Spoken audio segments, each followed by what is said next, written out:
Chris Hensley is a registered representative of Cambridge Investment Research, Inc., a broker-dealer member of FINRA SIPC, investment advisor representative of Cambridge Investment Research Advisors, Inc., a registered investment advisor. Cambridge and Houston First Financial Group are not affiliated.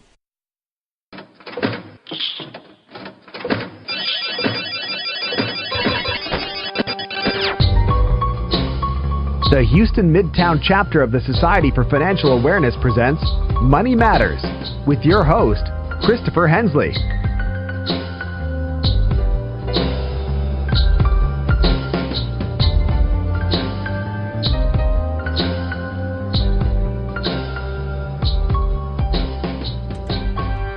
Good afternoon, everybody. You're listening to KPFT Houston.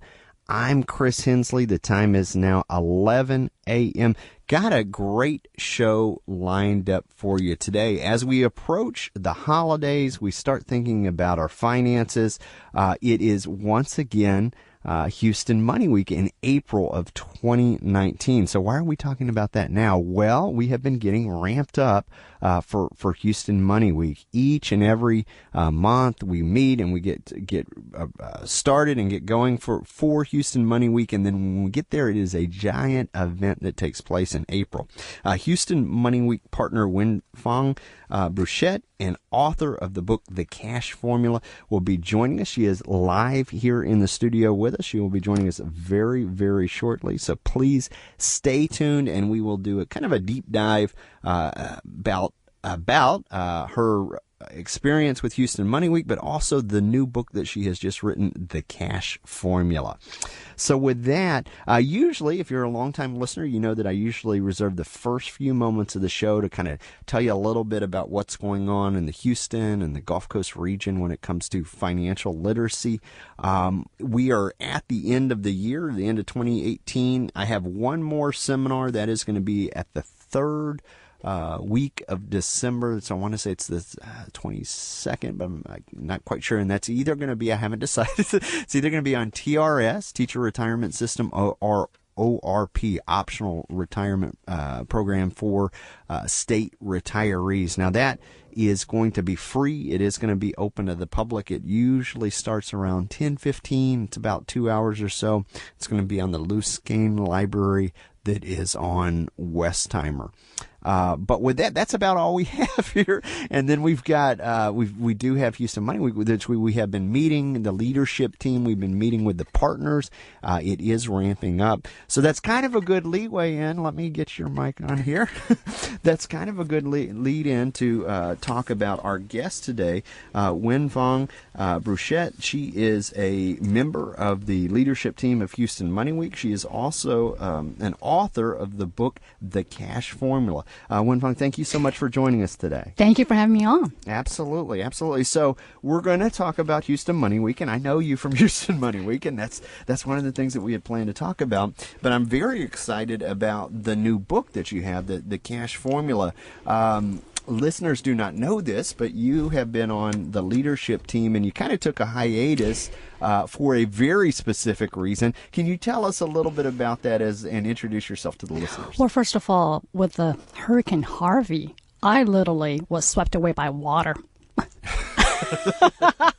Well, my house is elevated, and keep in mind, my backyard is actually Terry Hershey Park. Yeah. So when August the 29th came, Coast Guard knocked the door and said, "Hey, you got to leave." And I said, "No, I'm not leaving. I have two-story building." So they asked me, "How much food do you have?" And I said, "I have that last until that Friday." And they said, "Are you sure they're going to release the water?" I said, "No, I'm good." The next day I woke up and I said, "Yes, I was safe because there was no water in my house." But I looked out. Guess what happened? There were water all over everywhere. So I called the Coast Guard back, and Coast Guard asked me, "Do you have any medical emergency?" I said, "No, I don't." And they just have too many other people they need to rescue. So they couldn't make it back. So all of a sudden, I heard a helicopter right above my head. And I said, "Hey, here's my rescue time." So I stick my head out. Of course, I couldn't because there was water all over. You know what I did, Chris? I went upstairs, got myself that rod from the curtain, and I wrapped around with the bed sheet. Stuck it out there. So now I'm like, yes, okay, drop the basket like what you see in the movie, right? Right. No, the basket never dropped. So all they were doing, they were gesturing. So I'm like, I can't hear the chopper. What are you doing? And all of a sudden, they decided to fly away. My heart just sank. And I'm like, okay, what do I do now? But from the corner of my eye, I saw a boat. So the helicopter was directing the boat from the neighbor to our neighborhood to my part because I live in the cul-de-sac. Right. So that's how I got rescued. So make a long story short, 5 months in a hotel and 6 months in an apartment. Wow. So I was finally getting back to Houston Money Week as a result, but I'm just so happy because... So we're excited to have you back. And one of the things that we did during Houston Money Week was talk about financial recovery after natural disaster, and specifically Hurricane Harvey was one of the things that many Houstonians were in transition, to put it mildly, for not just that specific time, but that went on for months, and there are people still recovering from that. So how did let's kind of go to the book here. How did the idea for the book come out? It was very interesting because during the time I was rebuilding, I have a lot of Harvey victims. I see the financial stress, and they will come and ask me for advice because that's what I do for a living is I provide consultation for consumers and entrepreneurs. And they say, you know what, WenFang, you really got to write a book about it. You really have to tell folks how to recover from flood, what do you need to protect your assets, how to really leverage the situation. And that was the genesis of why I decided to write a book. I actually wrote the book while I was living in the hotel. Wow. So you utilized your time off there. I really did. So that's great. So that was the seed for the book there, and then you wrote it while you were taking time off to get back on your feet and get recovered there.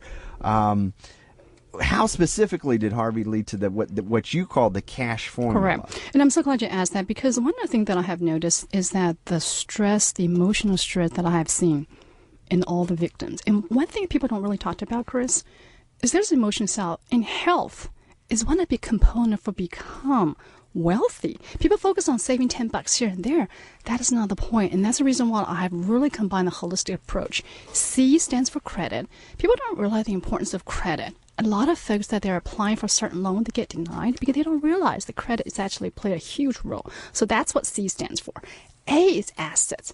You got to make sure that you know how to protect your asset. If you don't protect your asset, you can't recover it. So I talk about that. But last but not least, you got to know how to leverage your assets. So those are the key components of the asset. S stands for savings.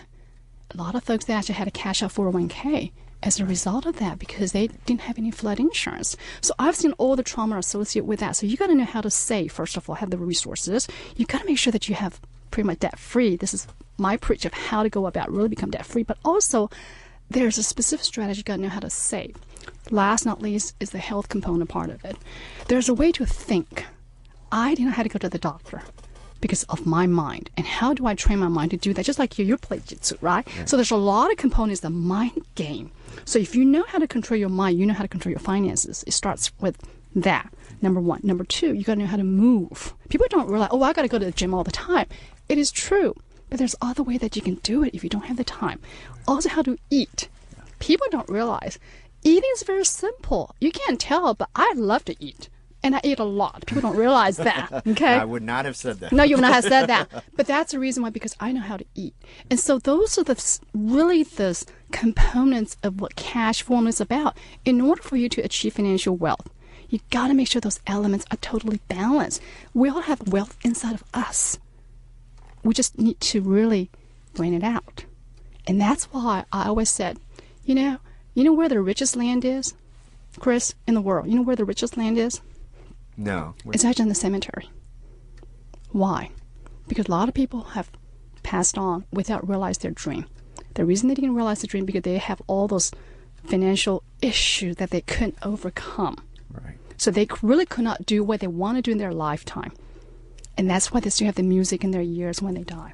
And that's the reason why I'm really determined to put this book out to the world, to let folks know that you're here for a reason, but you don't need to be blinded by the stress of finance. You can be healthy. You can actually be healthy and wealthy and happier. How many people do you know that you've done investment? You know, people that are so wealthy, they're so unhappy. Yeah, money is not a silver bullet when it comes to happiness, for sure. But the sad part, it can be. We know that money can solve a lot of problems. Right. Money can buy happiness, but you know what? If you have money, if you have wealth, if you have the right mind, you have the right health, oh my gosh, that is what we're here. I mean, there's 7 billion of us here in this world. There's only one unique you, Chris. You have a reason why you're here today, and that's the reason why I really want to bring the world. What are some of the tactics that can be done for you to really achieve your dream? Because life is short. You never know. Hey, I lost my home completely. Right. You just never know what's going to happen. But it's to be able to prepare, having all those resources lined up and know how to really reach out and get that.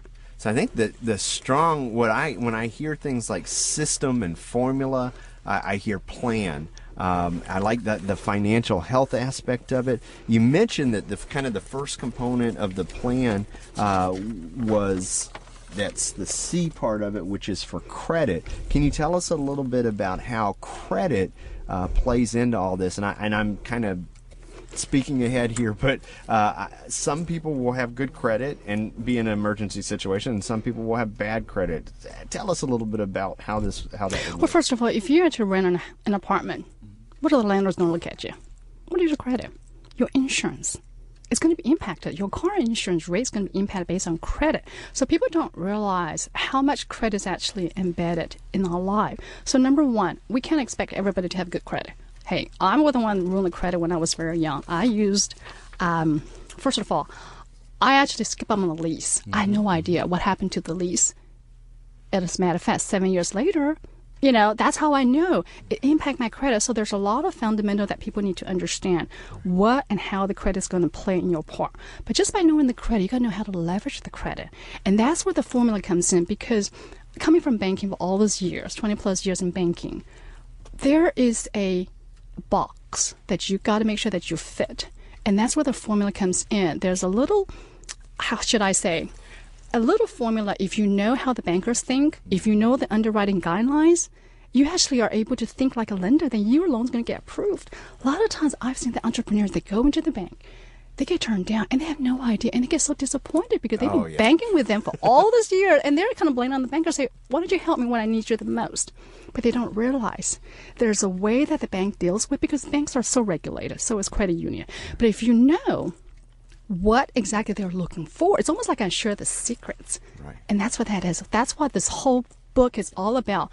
I really provide all the insight from the banker perspective, then let the folks know. Then once they know where they are, then they'll be able to apply and really be succeeding at what they're looking for.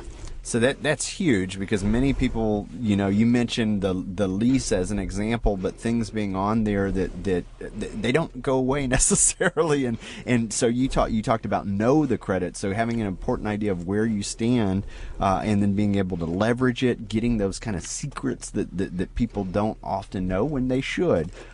This puts them in a position to be able to do that. The second part of the formula, when you talk about assets, tell us a little bit about how assets play into this. Well, assets, first of all, you got to know how to protect it. And if you live in Houston and you own a home, please make sure you buy a flood insurance. I mean, this is one of the hardest lessons that I have seen across the board. I even have my neighbor who canceled their flood insurance in July, and a month later they regret it. And all the little dollar that you and I, why would we buy car insurance? Think about that. Besides mandatory, but we really need to have a protection. You just never know in life. So things like that you got to protect, and that's what I'm a big proponent. You got to protect yourself. You also got to make sure you have this estate planning documents in place. And in the book, I list out very specific documents. There's quite a few lists of that everyone needs to have. You never know you're going to lose your life, but if you're going to have a loved one that you really want them to really taken care of, take care of them now. Just like, whenever we get hit by the airplane, if we need a mask, right, gas mask, whatever, what do we do first? We always put our mask first before we save others. That's right. You got to make sure that you have everything in place first before you can save others. And that's my philosophy, protect your asset for that part. Second component of the asset is going to be how to recover that. A lot of victims that went through the Harvey, they don't realize there's a lot of resources out there and they're free. And that is something that I have learned. Leverage all the resources. And I didn't even know this. FEMA actually has a special program called the Office of Advocate. Because of that department, that department helped me to get more additional funds, which I never knew that existed. So think about this. We got our tax money at work. There's a lot of good things out there. We don't realize it. And that's where I really go in detail and let folks know what are the resources, how to go about dealing with insurance, how to go about dealing with contractors. People don't realize there's a trick to that. I mean, you could have wrote a whole book on that. I tried. Well, and that is something that I'm really, really gung-ho on. And the whole point of this book is you never know. But if you have all the roadmap, I wish someone would tell me when I was younger, all the things that I need to do to really successful in life, I had to learn the hard way. So my focus is cut down the learning curve. Here's the real story. It's not a theory. I'm not a journalist. I'm actually someone that got my hand dirty in the banking world. I help clients. I helped them to get rid of all the debt, gave them millions of dollars, how to really become successful. So because of that, I'm giving all the little tricks and trade from the insider so they don't have to reinvent the wheel. And that's what those assets are for. And last but not least, from the asset perspective, you got to know how to leverage asset. People don't realize it.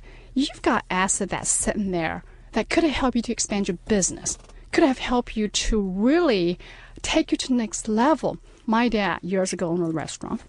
He needed $4,000, and he needed that time. And he had everything. He owned outright all the equipment. He had land, and we used to live in South Africa, so he had some really precious diamond. He went to the bank just looking for money, and the bank said, "No, I'm sorry, I can't help you." They never once took the time to look at all his assets he had. They could have collateralized. They could have used equipment loan. They could have used all his home or his diamonds, whatever.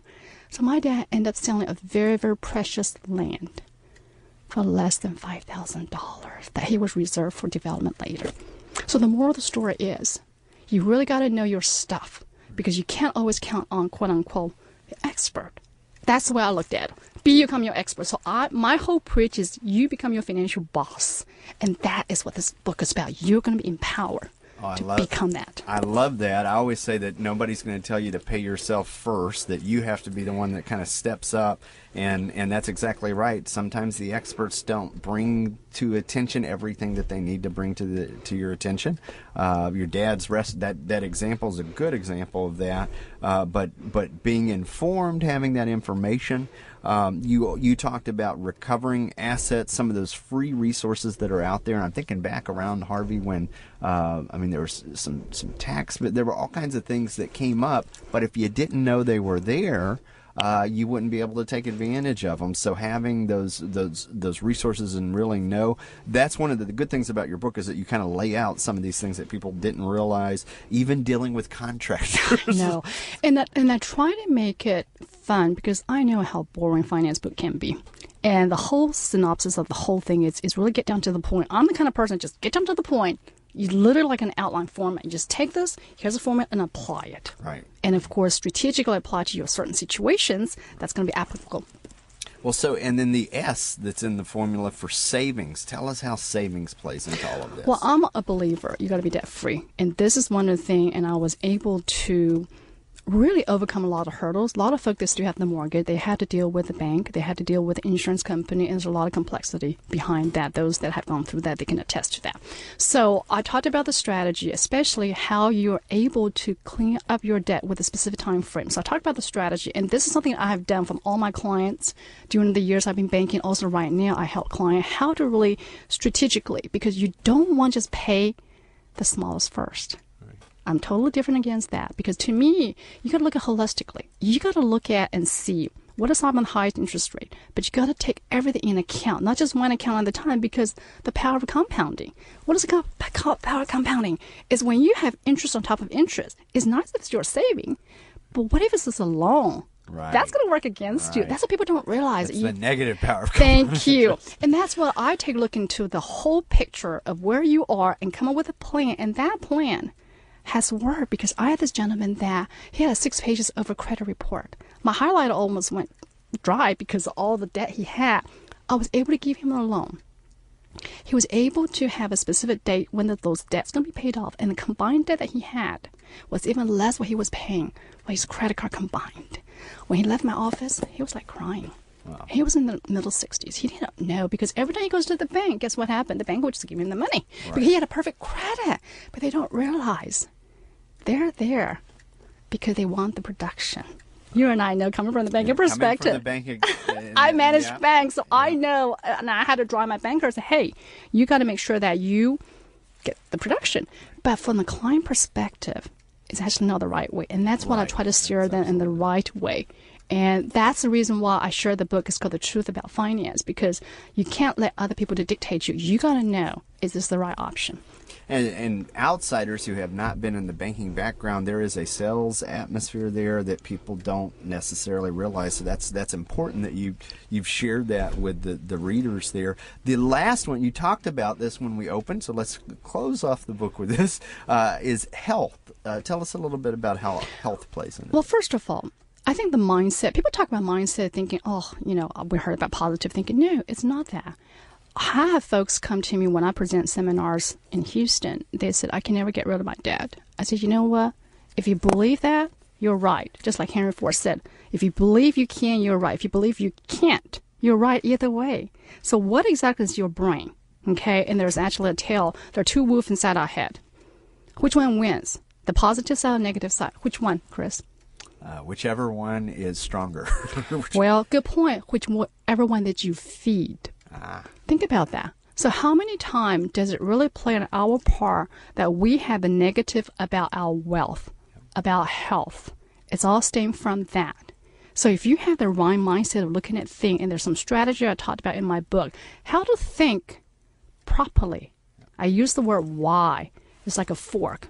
You have a left, you have a right. How to go about making a decision, and once the decision is made, you don't need to come back. And that's what we're doing. We spend so much time fretting about what other people are thinking and all the choices. No, life is simple, it's clear when the choice is made. So that's how I really going through the detail, how to go about thinking it, how to eat. People don't really know how to eat. Do you know that I eat everything that is 100% fat? Let's rephrase that. Fat, 100%. I don't eat anything that's not 100%. So including when I eat chicken, I put skin on it. I love the skin. We forget we're humans. We're supposed to enjoy life. We're not supposed to take out that deprivation to eat. But in order for me to do that, there's a strategy. There's a reason why I do what I do. And that's what I talked about in the book. Last but not least, how to move. It's really called a MET formula, M-E-T, how to move, how to eat, and how to think. Okay, M-E-T. So when you move, I mean, even right now, my legs are moving while we're talking. People don't realize that. My toes, I'm actually moving. This is where you get the energy. How many times have you seen people actually, oh my God, I got to get an energy drink. Oh my God. I don't drink coffee. I don't have to have coffee in the morning when we get up. Yeah. Because my mind is geared up, ready to go. Because life is short. I don't know. I might not have time to be here the next time around. You never know in life. So enjoy, but give it the best. But you got to have the energy to serve the world. And that's how I know it. How? Because I don't believe that you take medication to be healthy. You shouldn't take medication if you know how to get yourself right, because our body is designed to be naturally living without all those chemicals. So I love it because that includes that's the holistic part of it, the financial health. Often that is left out of the financial piece. You think about people who are you going to be going to work if you are stressed out about your finances? Are you chronic illness? All of that roots of it's tied together. You can't separate the two. So that's important. I'm glad to see that included in there. Now you have an event coming up here actually this is real close, December 13th. Tell us a little bit about that. What I'll be doing is I'll be providing a financial workshop at Barnes & Noble Sugarland, and that's the one right next to the First Colony Mall. It's going to be on Thursday, December the 13th. It starts at 4:30. So it's going to be a really interesting event. It's going to be very interactive. This is where I really break down and really take questions from the audience. Specifically, what's some of the things that need to be done? 2019 just right around the corner. My gosh. What about if we make the goal of 2019 is going to be our best financial year ever? Think about stress-free, coming out, leaving every day happy and also wealthy. Think about that. I mean, that is what my goal is. And that's what this event is all about. It's all about the audience. It's all about everyone that comes out. And again, it's going to be on December the 13th. That's going to be on Thursday at Barnes & Noble First Colony Mall at 4:30. So can they get you to sign a copy of the Absolutely. book? Oh, great. Okay, Absolutely. well that's so you can. I'm sure you can get the book on Amazon, but separate from that, if you wanted to get a copy here in town, if you're listening and you want to get it autographed, yes, you'll be happy to do that, and you can go to the seminar as well. Yes, it'll be a lot of fun. Lots of fun. So let's kind of sidestep just a moment and talk about Houston Money Week. Now, you are a partner with Houston Money Week. How long have you been doing this? Gosh, almost about 3 or 4 years now. Yep. There are listeners out there that have listened to this show who still don't know what Houston Money Week is. You're missing a lot of wonderful things. There are so many things that throughout the whole week, literally, there are events all over town where we really provide financial education from entrepreneurship to consumer to debt to credit. Anything you want to get yourself back to the game of finances, it's all there. And the best part, it's all free. Now, how many different organizations participate in this, or what types of organizations? Well, there are nonprofits, and there are banks, financial institutions, there are companies that will provide consulting. It's all those, it's almost like unheard of because all the partners really come together. Imagine all the banks collaborated. I mean, it's so funny when we sit on the leadership team, we have all the bankers sit together and work toward the same goal. And that's what the Houston Money Week is all about. It's really collaborations for the whole community because we really want everybody to win. We really want to fight the paycheck to paycheck syndrome. We really want everybody to really elevate their finances. In 2019, April is going to be fantastic. If you don't have that information, it's going to be on HoustonMoneyWeek.org. That's where you see all the events coming up.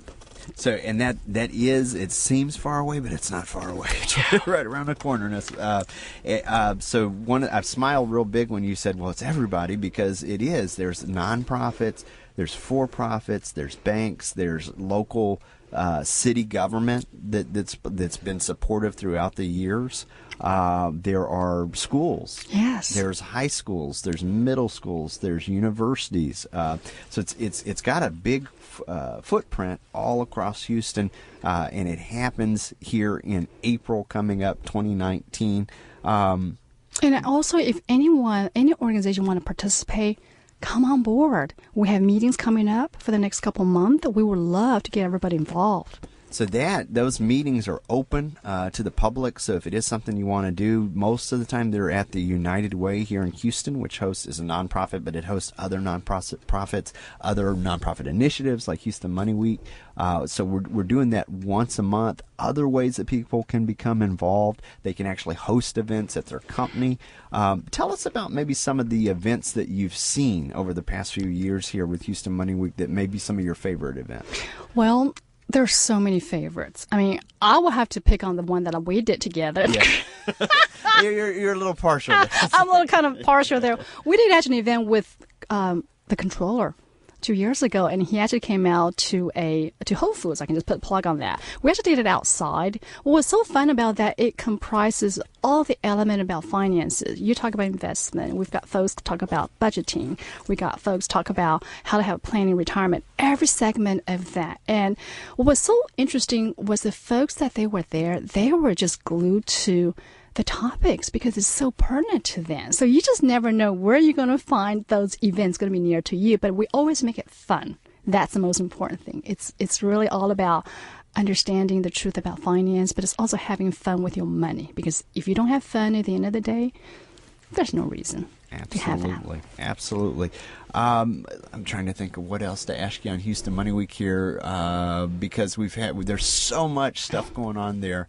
Were you able to see the art car parade? No, I was part of the Harvey, so I couldn't. That was the reason why. Oh my God! For those of you that don't know about the art parade, Houston Money Week has this famous. What should I say? It is a. Famous. We have an art car in the art parade. The color is stunning. Yes, there you go. That's the one I was wearing, and that's bright pink. Bright pink. I was going to let Chris say that because it's just hilarious, just the way that it's designed and the way it's a little bug, right? And it's got a coin on top of that. So it really symbolizes what Houston Money Week is about. Thanks for listening to today's episode of Money Matters Podcast. If you enjoyed the show, visit us on the web at www.moneymatterspodcast.com. Drop us a line on SpeakPipe on the right-hand corner. It will receive any voicemails, questions, thoughts, concerns that you have about the show. In addition to this, we recently launched a Patreon campaign. Click on the Donate Now tab to hit the tip jar and find out what Patreon's campaign is all about.